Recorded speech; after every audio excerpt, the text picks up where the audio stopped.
एही सृष्टि रे कौन सत्तरे भगवान अछंती? एमिति प्रश्न समस्तଙ୍କ मनरे केबे ना केबे निश्चय आसीथिबो। एही सृष्टि को संचालित किए करुछि? किए निज माया जाल रे आमको पकाई आनंदित हेउछि? से किए जाहाको आमे भगवान कहूछे? भगवानଙ୍କ अस्तित्व कौन?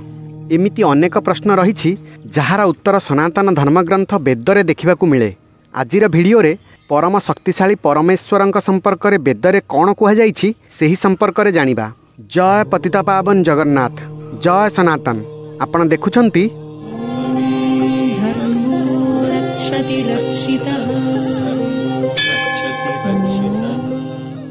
इंद्रं मित्रं वरुणमग्निमाहुरथो दिव्यः ससुपर्णो गरुत्मान एकं सद्विप्रा बहुधा वदन्ति अग्निजमं मातरिस्नानमाहुः। अर्थात परमात्मांकर विभिन्न शक्ति अनेक देवतांक नामरे परिचित हुअन्ति, किंतु से जणे। सेथिपाई गुण कर्म स्वभाव अनुसारे सेही परमात्मांकर उपासना करिबा उचित।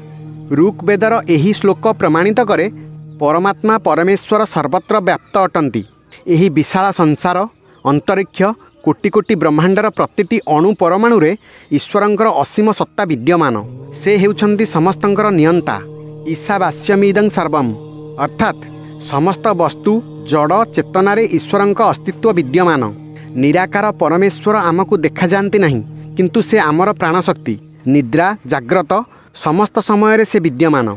से आम भितरे एवं बाहरे मध्य समस्त जीवजंतु पशुपक्षी स्थावर जंगम पदार्थ रे ईश्वर विद्यमान। ईश्वरंक दृष्टि रे समस्ते समान। एही परमेश्वरंकर अनेक प्रकार शक्ति रहिछि, जहांकु संसार रे आस्था रखुथिबा विभिन्न मतावलंबी माने विभिन्न नाम रे संबोधित करंती, किंतु परम पिता परमेश्वर केवल जणे। से ही इंद्र मित्र वरुण अग्नि जम।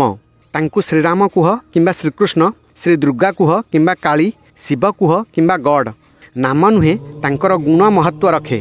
सेही गुण गुड़िक निज जीवन में धारण करिबा एवं सेही अनुसार आचरण करने को ही परमात्मांकर उपासना कुहा जाए। एहीपरि उपासना बारंबार अभ्यास करने द्वारा ताहा मनुष्य स्वभावर एक अंग हो जाए। एहा द्वारा से श्रेष्ठता को प्राप्त करी देवत्व दिगरे अग्रसर हुए। भगवानंकर अलगा अलगा नाम को नहीं झगड़ा करने सबुठु बड़ मूर्खता। एकं सद्विप्रा बहुधा वदन्ति। जड़े परमेश्वर को विद्वान लोक मैंने भिन्न भिन्न नाम संबोधित करती। कौनसी भी नाम कहतु, किंतु तांको गुण को निज स्वभावर अभिन्न अंग करने चेष्टा करने उचित। आजिकाली अधिकांश व्यक्ति भगवानंकर गुण को स्मरण करती नहीं किंबा ताकू निज आचरण रे करती नहीं, किंतु तांको नाम रे लड़ाई करी मरिबा को पछंती नहीं। जेमिति कि तांको उपरे केवल सेही मानंकर अधिकार अछि। सेमाने भाबंती केवल मंदिर भितरे भगवानंकर सत्ता रहिछि। बाहरे जेते पाप कर्म कर भगवान देखंती नहीं। भगवानंकर सर्वव्यापक गुण को समस्ते भूली जाइछंती। सर्वदा प्रभुंक नाम एवं गुण को चिंतन करने आवश्यक। वेनस्तपस्सन्निहित गुहा सद्यत्र विश्वं भवत्येक नीडम तस्मिनिदा ओं स विचैति सर्वथं सौतः प्रोतश्च विभु प्रजासु। अर्थात विद्वान लोक निज ज्ञान द्वारा चिंतन मनन द्वारा एवं अनुभव द्वारा जानती जे परमात्मा प्रत्येक पदार्थ रे विद्यमान अछंती। से ही संपूर्ण जगत को आश्रय दियंती। तांकोठारु समस्त सृष्टि प्रकट हुए। समस्त प्राणी तांकोठारु उत्पन्न हुअंती एवं प्रलय काल रे तांकोठारे लय हुअंती।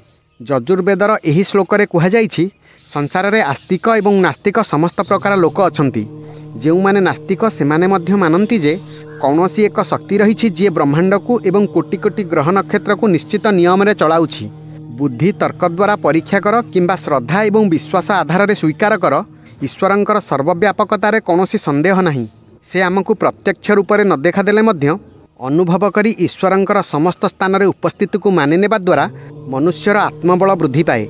सबु समय रे जड़े शक्तिशाली समर्थ मित्र सहायक परि निज पाखरे उपस्थित रहिछि बोली मानि नेबा द्वारा प्रतिभा क्षमता एवं पौरुषर जागरण होइथाए एवं सत्कर्म रे प्रवृत्ति बढ़ी थाए।